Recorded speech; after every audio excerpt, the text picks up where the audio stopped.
بسم الله الرحمن الرحيم الحمد لله رب العالمين والصلاة والسلام على أشرف الأنبياء والمرسلين وعلى آله وصحبه أجمعين سبحانك لا علم لنا إلا ما علمتنا إنك أنت العليم الحكيم ولا حول ولا قوة إلا بالله العلي العظيم الحمد لله الذي هدانا لهذا وما كنا لنهتدي لولا أن هدانا الله رب اشرح لنا صدرنا ويسر لنا أمرنا واحلل عقدة من لساننا يفقهوا قولنا قال المصنف رحمه الله تعالى ونفعنا بعلومه في الدارين آمين ถึงไหนได้ป่ะ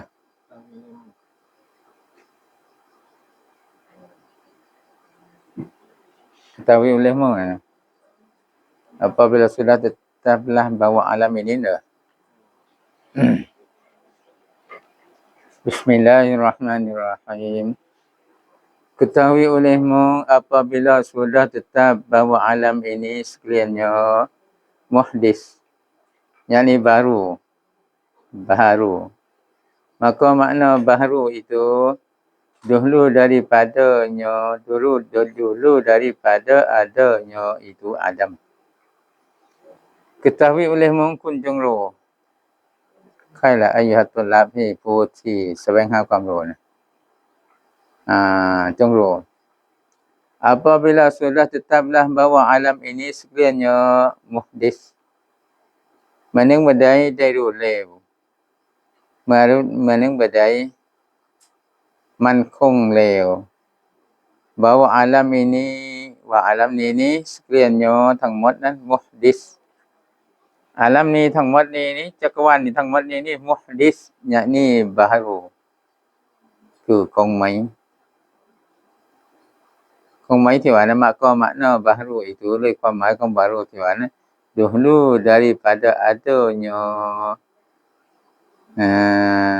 ก่อนจากอย่างมันนะก่อนจากอย่างอาลัมนี้ itu Adam ทำไมมาก่อนตัวอย่างเลยสิ่งที่ทำไมมาก่อนตัวอย่างสิ่งนั้นก็เรียกสิ่งบารู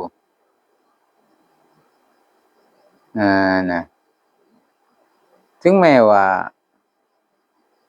มันยังมานานก็ได้มันยังก่อนเรายังก่อนปะมาเรายังก่อนมนุษย์ทั้งหมดก็เรียกบารูนั่นแหละเพราะว่ามันทำไมมาก่อนมันยังป่าดินเดือนวันดาวก้อนเมฆอะไรนี่ก็เรียกบารูอะไรมากันเพราะอะไรล่ะเพราะว่ามันทำไมมาก่อนก็จะยังmaka yang mengadakan dia itu dengan ผู้ที่สร้างหรือผู้ที่ทำให้ยั่งกับสิ่งบารูนะ itu Allah Ta'ala เป็นผู้ที่ทำให้ยั่งหรือเป็นผู้สร้าง Allah Ta'ala เนี่ย zat yang wajibil wujud zat yang wajibul wujud zat ที่ wajib wujud ที่ wajib ต้องยั่งในปัจจัยกายนี้จะให้ใช่ไม่ได้ว่าจัดของอัลเลาะห์นั้นจะให้ที่ทำไมอาการไม่ยอมรับจัดyang wajibul wujud yang tiada baginya permulaan zatที่ wajib wujud จัดที่ไม่มีสำหรับมันนั้น permulaan เดิมแรกyang Allah ไม่มีที่แรกคือจีบอกแรกว่ายังแรกแบบนั้นแรกแบบนี้ไม่ได้การที่ada berkesudahan และไม่มีที่สิ้นสุดวะอะลัยกุมสลามไม่มีที่แรกและก็ไม่มีที่สิ้นสุด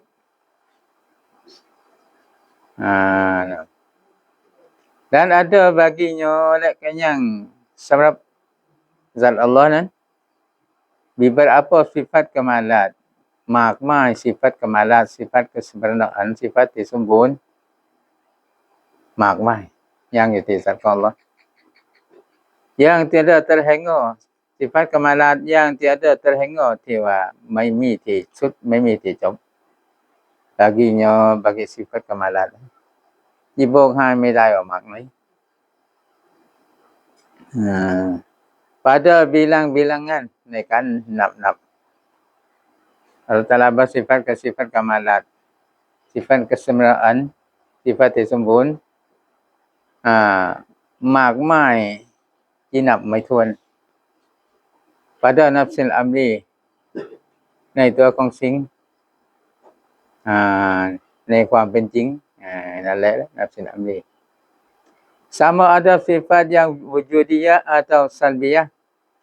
sifat kamalat เดียวๆไม่ว่าจะเป็น sifat wujudiyah สิฟัตประเภทหยัง atau salbiyah หรือ sifat ประเภทปฏิเสธ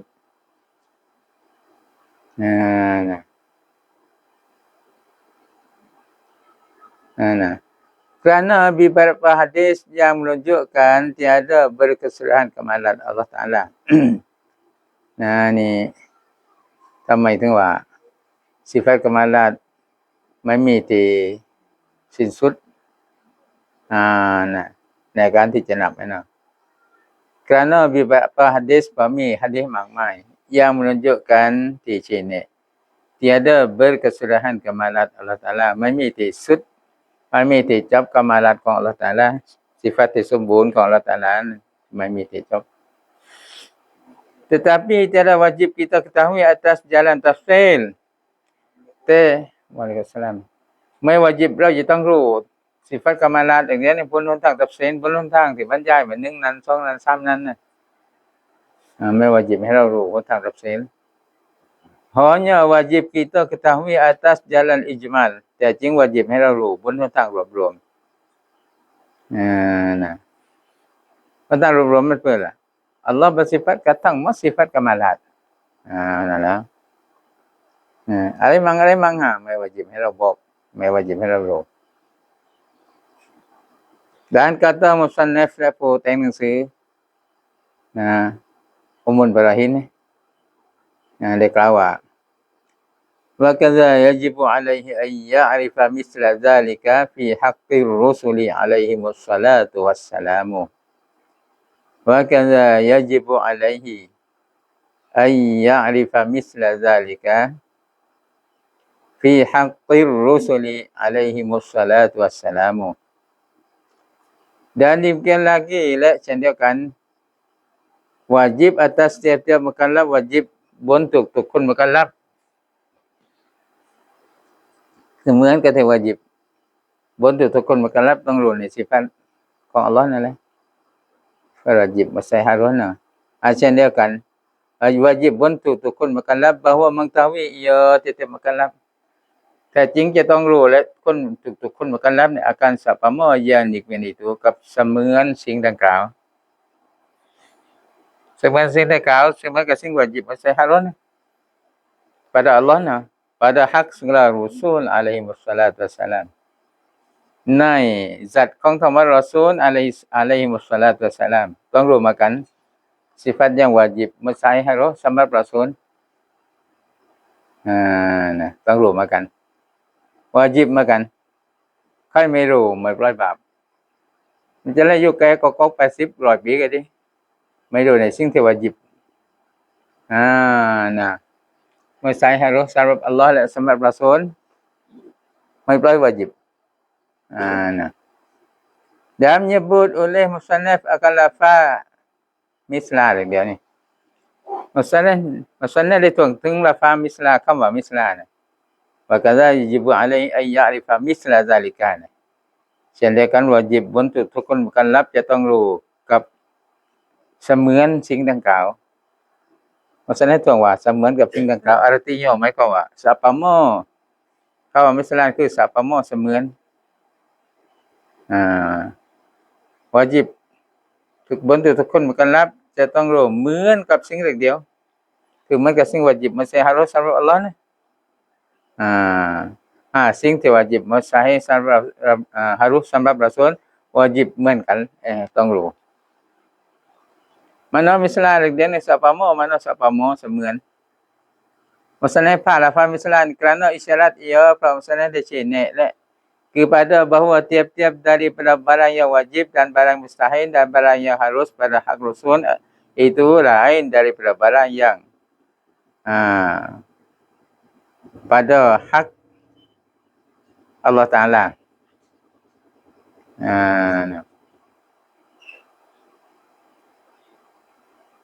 Maksudnya dia ใช้คำว่ามิสลาใช้คำว่าเสมือนเพราะว่าอิชารัตเช่นนี้แหละแต่ฟามิสลาเดี๋ยวนี้กับการที่ว่าทุกจากสิ่งที่วาญิบและสิ่งที่มุสตาฮิลและสิ่งที่ฮารุในซัตของรอซูลนั้นจากสิ่งที่วาญิบมุสตาฮิลฮารุ pada hak Allah Taala lain daripada barang yang pada hak Allah Taala จากสิ่งที่วาญิบมุสตาฮิลฮารุในzatของ Allah Taala dan jikalau tiada disebut lafaz mislah ituและถ้าหากว่ามุสลิมไม่ถ่วงคำว่าเสมือนลafaz mislah ถ้ามุสลิมไม่ได้ถ่วงถึงคำว่ามิสลากันนะมุสลิมไม่ถ่วงคำว่าเสมือนถ้าไม่ถ่วงsaya memberi paham แน่นอนมันจะให้ความเข้าใจผิดbahwa barang yang wajib dan barang mustahil dan barang yang harus pada Rasul itu ain yang wajib dan yang mustahil dan yang harus bagi Allah Taala ถ้าไม่พาคำว่าเสมือนนั้นแน่นอนมันจะให้เข้าใจผิดว่าสิ่งที่วาญิบและสิ่งมุสตาฮิลและสิ่งที่ฮารุpada Rasul นั่นน่ะในบรรดารอซูลain yang wajib dan yang mustahil dan yang harus bagi Allah Taala คือตัวของสิ่งที่วาญิบและสิ่งมุสตาฮิลและสิ่งที่ฮารุบนอัลเลาะห์ตะอาลาเลยมันไม่ใช่นั่นแหละที่สิ่งที่วาญิบมุสตาฮิลฮารุสำหรับอัลเลาะห์กับสิ่งที่วาญิบมุสตาฮิลแล้วก็ฮารุสำหรับรอซูลมันคนละอันกันไม่ใช่อันนั้นแหละเพราะสิ่งวาญิบ bagi Allah อะไรล่ะwajib kita bakal จนสุดใช่มั้ยเนาะแต่สิ่งที่วาญิบสำหรับรอซูลซิดดีกamanah tabligh tanah มันอื่นๆกันสิ่งที่มุสตาฮิลสำหรับรอซูลอะไรล่ะสำหรับอัลเลาะห์อะไรล่ะอาดัมอุดุสปานะเสียหายพึงยั่งอามายเสียหายพึงยั่งจนกระทั่งสุดสิ่งที่มุสตาฮิลสำหรับรอซูลล่ะกาซิบkhianat กินมันบะละดะ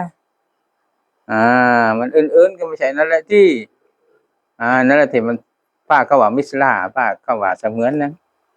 ไว้เข้าใจผิดคิดว่านั่นแหละที่วาญิบสำหรับอัลเลาะห์และที่วาญิบสำหรับรอซูลมุสตาฮิลสำหรับอัลเลาะห์มุสตาฮิลสำหรับรอซูลก็เข้าใจนั่นแหละไม่ใช่คนละอันกันเข้าใจมั้ยแม่นtidak ketituan karena lah kajian saya tidak macam tidak sang tidak teman ketituan tan keti kan ให้เราฟังฉันไม่รู้ฟังเนี่ยเท่านั้นเลยนั่นอย่างketituanเดียว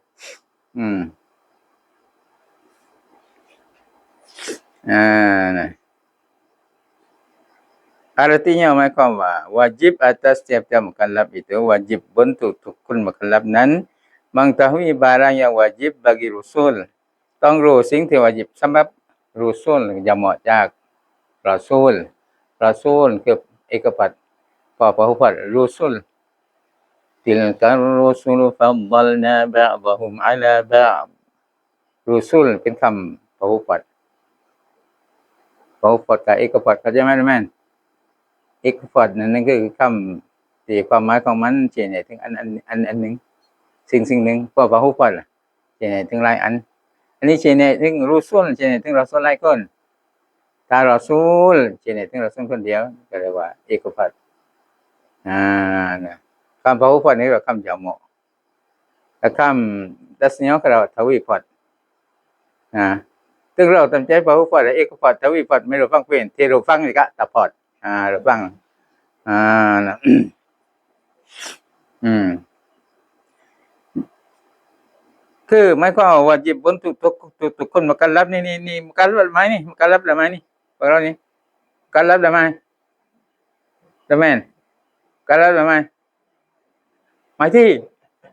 รับแล้วมุกัลลัฟคนที่ครบอายุและมีปัญญามุกัลลัฟแล้วครบอายุที่ว่านี่คือครบอายุ15 ปีหรือว่ามีสิ่งใดนะที่ทำให้มันครบอายุไม่ใช่ครบอายุที่ว่านั้นหมดอายุหมดอายุแล้วไม่ให้ใจหมดอายุ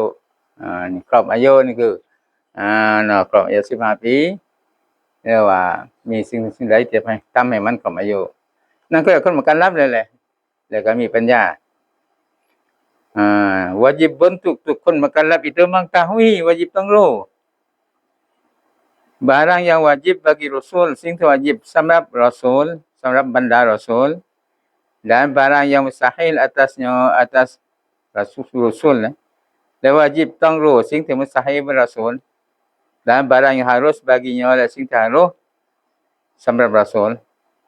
คือสิ่งที่สติปัญญาของเราไม่ลงความเห็นว่าจะให้เสียได้ที่รอซูลนั่นแหละคือสิ่งวาญิบซิดดิกอามานะห์ตับลีกฟุตนะห์นี่สิ่งมุสตาฮิลก็วาญิบให้รู้เหมือนกันกาซิบ khianat kitman baladah ki hok เบียดเบียนสอนหุกมโง่เขลาบ่ปัญญาไม่มีแต่รอซูลสิ่งที่harus สำหรับรอซูลก็วาญิบให้รู้เหมือนกันคือใช้สิฟัตของมนุษย์ที่ไม่ทำให้เสียหน้าศักดิ์ของรอซูลนั้นharus สำหรับรอซูลนั่นแหละสิฟัตของมนุษย์กินเดินนอนเอาเมียไอ้พวกนั้นก็เรียกว่าสิฟัตของมนุษย์ที่ไม่ทำให้เสียหน้าศักดิ์ของรอซูลไม่ทำให้เสียชื่อของรอซูลไม่ทำให้เสียชั้นของรอซูลharus ให้รอซูลใช้สิฟัตนั้นเพราะอะไรล่ะเพราะรอซูลคือมนุษย์ด้วยกันมนุษย์มันก็ต้องด้วยกันรอซูลนั่นไม่ใช่Tuhan ไม่ใช่มลาอิกะฮ์เลยมันใช้สิฟัตของมนุษย์ก็ห้ามมันทุกข์เลยบ่มนุษย์นั่นแหละรอซูลนั่นเนาะbermula makna Rasul ituความหมายคำว่าRasul นั้น yaitu คือมนุษย์yang laki-laki มนุษย์ที่เป็นชาย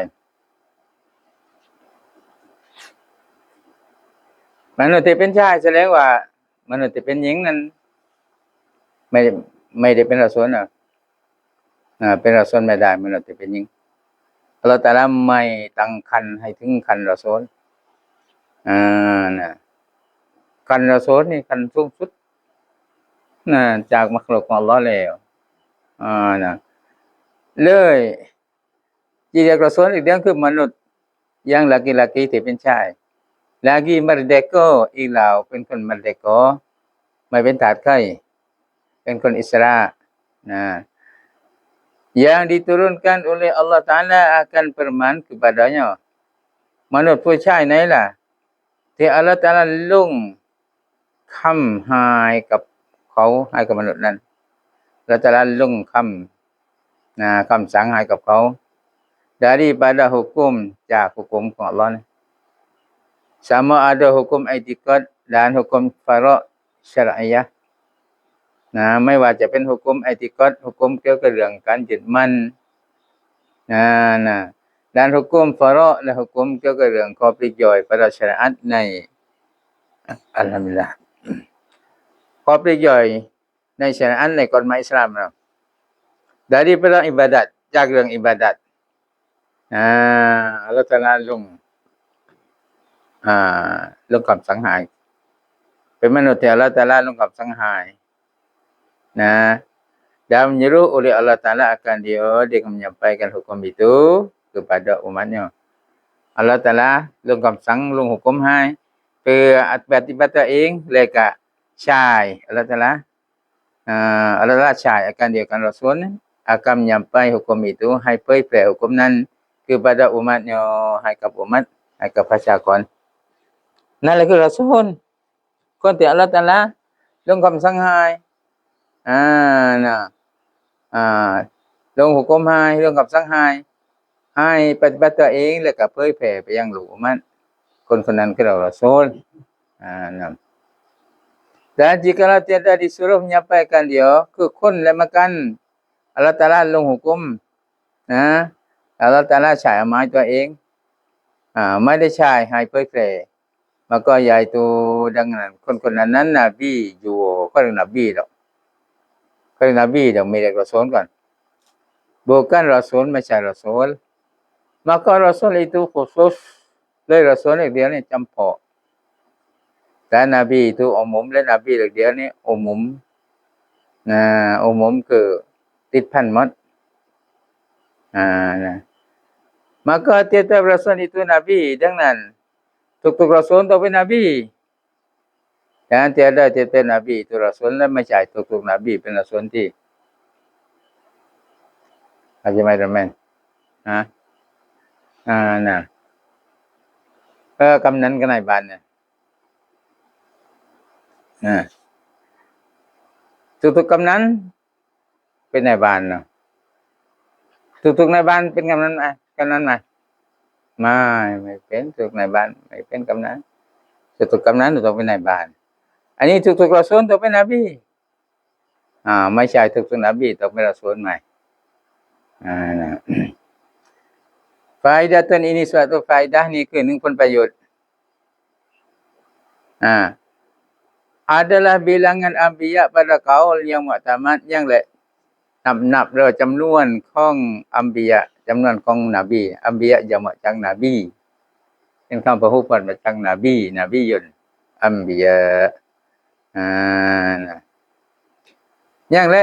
จำนวนของบรรดานบีนี้เpada kaul yang muktamad ในคำพูดของอุลามะซึ่งเป็นคำพูดที่มุตะมัดคำพูดเขายึดถือนั้น tiada seorang mengetahui akan hinganya ไม่มีใครรู้กับที่จบที่สุดของมันจำนวนของนบีเดียวนี้กันมุตะมัดว่าไม่มีใครรู้ว่าเท่าใดnah tetapi adalah setengah daripada riwayat แต่ว่ายังและส่วนหนึ่งจากรายงานหะดีษนะmenghengarkan banyaknya keได้บอกที่จบของความหมายของมันiaitu นะคือ sekati 224,000 124,000นบี 124,000 หาได้ว่าเห็นว่านบี25 คนแต่นี้ได้124,000น่ะ25 คนเนี่ยวาญิบต้องรู้วาญิบต้องบอกได้จากนั้นนะบอกไม่ได้ก็ไม่บาปเลยแต่ว่านี่25 คนนั้นถ้าใครบอกไม่ได้ฮารัมจะถึงไหนล่ะฮารัมจะลงกุบูรนู่นเลยถ้าไม่รู้นะวาญิบต้องรู้อันนี้เป็นฟารดูก็ฟารดูอินฟารดูเจาะจงบนทุกคนถ้าใครไม่รู้ไม่ปล่อยแต่ฮารัมต้องรู้ละฮารัมละแต่รู้ละฮารัมละนะจนกระทั่งตายนี่แหละก็ไม่เรียนไม่รู้ก็ฮารัมที่ตายนะวาญิบอย่างนั้นแหละจะโยกแกแล้วก็จิบปล่อยวาญิบไม่ปล่อยนะก็ไม่มีนั่นเนาะ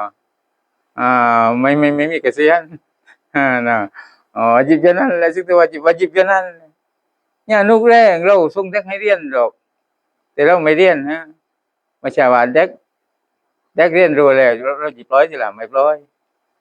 แต่ปล่อยเรื่องที่ว่าวาญิบให้เราสอนวาญิบให้เราสอนถึงเราให้คนอื่นสอนก็มันได้ก็ให้เราปล่อยไม่ต้องเราสอนแต่ว่าสำหรับเราเองล่ะถ้าเราไม่รู้ไม่ปล่อยบาปอย่างนั้นแหละเนี่ยถือว่ากูไม่ทำบาปอะไรกูไม่บาปอะไรวาญิบให้รู้นบีรู้ไหม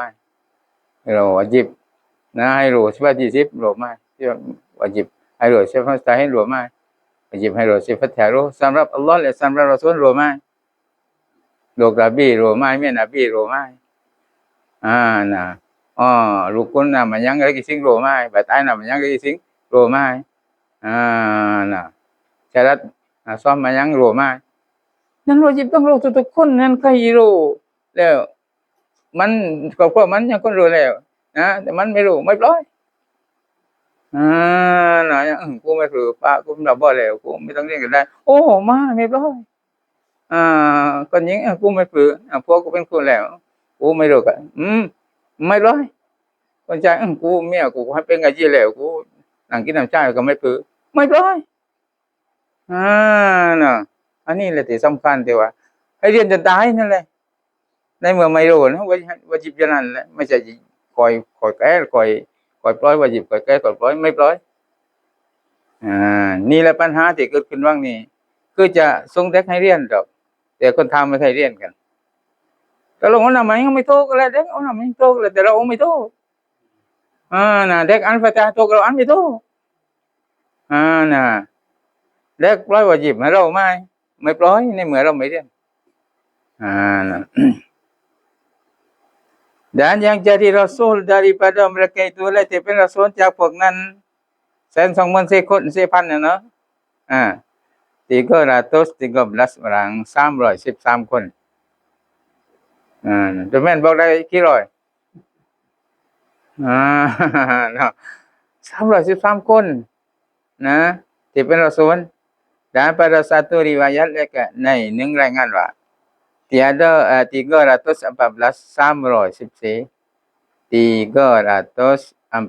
orang 314 คนada pula kaul yang berkata 15 yang makan คำพูดของ ulama ว่า315 คนyakni lebih daripada 300 คือคงเหลือจาก300นั้นเหลือไปถึงบางคนว่า13บางคนว่า14บางคนว่า15นะที่วาญิบให้เรารวน25เลยก็ต้องบอกได้1ไข่2ไข่3ไข่น่ะจำไม่แม่นเราสนทั้ง25นะจำไม่จำหนอจำว่าเราสน25ทั้งไข่มั่งจำน่ะdan yang terlebih afdal daripada segala mereka itu Nabi Muhammad sallallahu alaihi wasallam และที่ยิ่งที่อัฟฎอลยิ่งที่ดีเลิศจากทั้งหมดพวกนบีพวกอัมบิยะนั้นนบีมุฮัมมัดศ็อลลัลลอฮุอะลัยฮิวะซัลลัมคือนบีมุฮัมมัดศ็อลลัลลอฮุอะลัยฮิวะซัลลัมดีเลิศที่สุดwa afdalul khalqi 'alal itlaqi nabiyuna kamil anish shiqaqi นะคืออัฟฎอลจากสิ่งที่อัลเลาะห์ตะอาลาสร้างทั้งหมดคือนบีอยู่นบีของเรามุฮัมมัดsallallahu alaihi wasallam dan mengiringi nabi kita itulah titam nabi ของเราในด้านความดีเลิศคือนบีอิบราฮีมอะลัยฮิสสลามนบีอิบราฮีมนบีเราเนี่ยมาหลังก็จริงแต่ดังว่าอุมัตของนบีเราเนี่ยมาหลังก็จริงแต่โอ้พิเศษมากพิเศษนัดนี่มันนบีเราไม่ต้องกินเล่จ้ะไปได้เล่ตึ้นก้อนตะคืนอย่างนี้เนาะข่าวกับไป13 ปี 4 เดือนไว้ต้องเอาไม่ไปแต่ก็ขึ้นเลยตรงกันนั่นเฉพาะนบีเราหรอกวันนบีเราหรอกก็เลยตรงกันซึ่งมันนบีเอิ้นมันได้ตรงไหนได้ต้นแต่อายุยาวก็เลยต้องเอาไม้ประดับอยู่นานเลยได้มากเลยทำนานแน่นอนได้มากแต่ของเราอายุไม่ยาวแต่ว่านั่นแหละก็ให้ได้ต้นก้อนมากถ้าว่าได้แล้วต้นก้อนต้อง3 หุ้นก็ได้ด้วยเลยเนาะแต่นี่แหละนะมันขี้คร้านเลยเพราะขี้คร้านนั้นไม่มีใครได้รับความสำเร็จกับความขี้คร้านยกตัวอย่างมาแล้วเดินแม่นใครที่ว่าได้รับความสำเร็จโดยขี้คร้านยาข้าวทั้งขี้คร้านกินนี่เองมั้ยไม่เองอยากได้ต้นทุเรียนสักต้นนึง2 ต้นขี้คร้านปลูกได้มั้ยไม่ได้เดี๋ยวเมียขี้คร้านเอาขี้คร้านขอได้มั้ยไม่ได้ไม่มีใครได้รับความสำเร็จกับขี้คร้านจำไว้เอาเพิ่งเลยกี่เสียงเสียงก็ว่ามาnah dan mengiringi Nabi Ibrahim itu Nabi Musa alaihissalam และติดตามนบีอิบราฮิมในด้านความประเสริฐในด้านความดีเลิศนะนบีมูซาอะลัยฮิสสลามคือนบีมูซาอะลัยฮิสสลามมูซาโบเอิ้นว่าโมเสสอีสาเยซูเรียกอิบราฮิมอับราฮัม ถ้าเราได้ยินพวกนั้นอับราฮัมแสดงหาอิบราฮิมนั่นแหละถ้าได้ยินโมเสสหามูซาถ้าได้ยินโซโลมอนสุไลมานถ้าดาวดเดวิดดาวดก็เรียกเหมือนกับเราเนาะเหมือนกับเราเนี่ยเรียกดอนแมนพ่อมาเรียกล่ะเอียดนั่นที่เอียดไอ้นุ้ยความที่รักนั่นน่ะไอ้นุ้ยอยู่เลย40ปีแล้วไอ้นุ้ยเลยงอกเต็มหัวเลยนุ้ยน่ะความรัก Dan mengiringi Nabi Musa itu Nabi Isa alaihissalam la titam Nabi Musa คือ Nabi Isa alaihissalam ในความประเสริฐในความอัฟฎอลนั้น